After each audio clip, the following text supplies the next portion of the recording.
Mayong adlaw mga binati og minahal kong matalumnon. Welcome to my channel. Welcome to Ego TV News, ang channel sa kalambuan sa lungsod sa.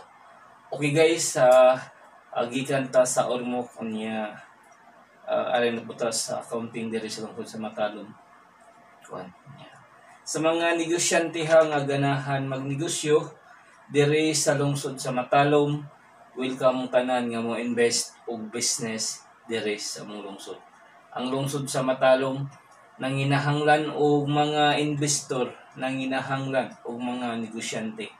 Ako manghinaot nga daghang musanong, daghang mo put up og negosyo diri sa lungsod sa Matalom. Ang lungsod sa Matalom nanginahanglan jud og mga investor, nanginahanglan og mga negosyante. Ako manghinaot nga daghang musanong, daghang mo put up o business diri sa lungsod. Atong itry kung unsa kanindot magnegosyo diri sa lungsod sa Matalom guys. Okay? Ning atong Matalom Boardwalk ato gihapong suportahan kanunay guys. Nagmingo na siya guys nya nanginahanglan ko sa inyong kan guys, inyong tabang mubalik ang kasadya nini. Nanginahanglan inyong suporta sa pagpasadya sa biwok sa lungsod sa Matalom.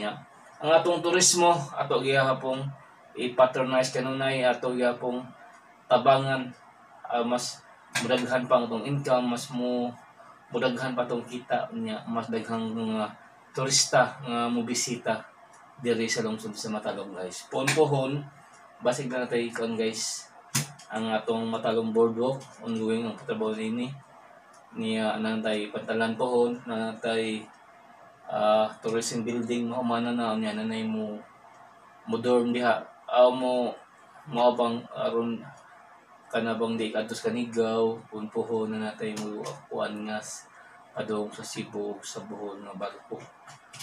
Unya magtinabangay dito kanunay guys, magkahiyo sa ta. Magtinabangay panaghius sa usa ka kausa usa ka tumong aron magpadayon ang kalambuan sa lungsod sa Matalom, aron magpadayon ang programa para sa katawhan o kalambuan sa lungsod sa Matalom. Ego Pipi andam motabang sa lungsod o mo serbisyo sa katawhan sa lungsod. Okay guys.